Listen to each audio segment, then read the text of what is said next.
So, having played on the patch 8.1 for about 2 weeks, I kind of have a pretty decent insight as to what's good for Azerite, what you should be looking in Raid, what you should be looking for in Mythic Plus, that kind of stuff. Additionally, this video is only going to really be relevant until Battle for Dazar'alor comes out, as with the new patch, you're going to be getting another ring, not retroactively fitting all your gear. You're going to be like farming Raid, Mythic Plus, those kind of things to get this new 5th ring with your gear. So this is not going to be updated for that. I will be making a new video whenever that comes out. Additionally, overall, the value of the traits kind of depends on item level. Higher item level stuff is better overall. You might be looking to play different gear just because of your item level of your pieces or whatever else. So be conscientious of that and keep that in mind whenever you're determining what you should be picking overall. So first off, we have the Azerite Raid set. So this is basically what you should be looking to play in Raid. The reason for this is it's going to be high damage, really good, consistent. It's very consistent, and it's the best in Uldir overall. So basically, it's going to be 1 Archive, 1 Pulsar, and 1 Streaking Stars. And the reason for this is kind of like what I said, 1 Archive. So basically, you want Re-Origination Array.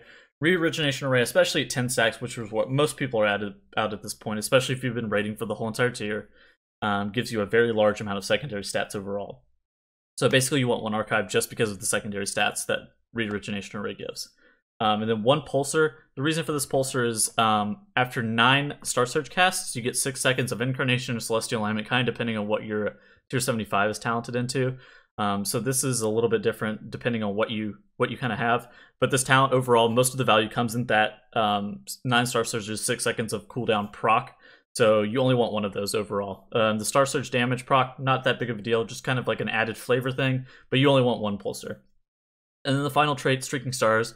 The reason for this is it creates a hit combo, and it synergizes with Pulsar very well as well, due to whenever you go into your cooldown, you do get these hit combo procs, hit combo style where you don't repeat cast procs on targets whenever you're in your cooldowns.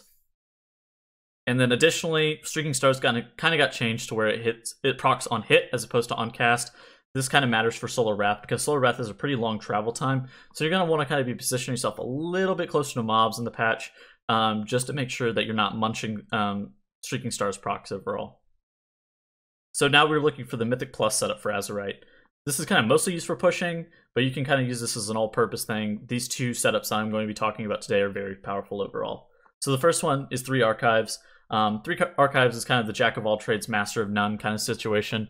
It's not super great at anything. It's not super bad at anything. It's really, really good at everything, though. It's really good single target, really good AoE, all around very strong option. The second one is 2 Archives and 1 Pulsar. And the reasoning behind this is it's really used on some just like really dungeon specific. So it's used in Underrot, Temple of Sethralis, and King's Rest overall. And this is because you're going to be casting Star Surge a really large amount of the time in these dungeons, having a really overwhelming amount of single target damage and Star Surge damage needed overall. So this Pulsar, 1 Pulsar trait, very, very powerful in these dungeons. Additionally, the value of Lively Spirit. I know initially I thought Lively Spirit was going to be okay, but having played it for a little bit, I don't think Lively Spirit's super good, and I think the trash in most of the dungeons lives just a little bit too long for Lively Spirit's value to come into full effect. If you were able to completely equalize out a trash pack due to the trash health not being super high, Lively Spirit's damage being a little bit higher, something along the lines of that, then it's going to be a little bit better. Lively Spirit's still good in a really good in a coordinated group whenever in a coordinated group overall, and whenever you're on a little bit lower keys, Lively Spirit's value is still very high. So you can still play it. Lively Spirit's still a very good trait. I don't think it's better than ×3 Archive or ×2 Archive and 1 Pulsar overall, though. And that is that for this video. Overall, I was just trying to get my thoughts out here on these Azerite traits, kind of tell you what to be looking to play, what I think is good, how you should be playing, and I hope this really helps everybody. And yeah, I'm going to be making an update video whenever Battle for Dazar'alor comes out, so be looking for that. All right, make sure to check out my YouTube, check out my Twitch, check out my Patreon, check out my Discord, check out all that shit. And I hope everybody has a great day. Later. Peace.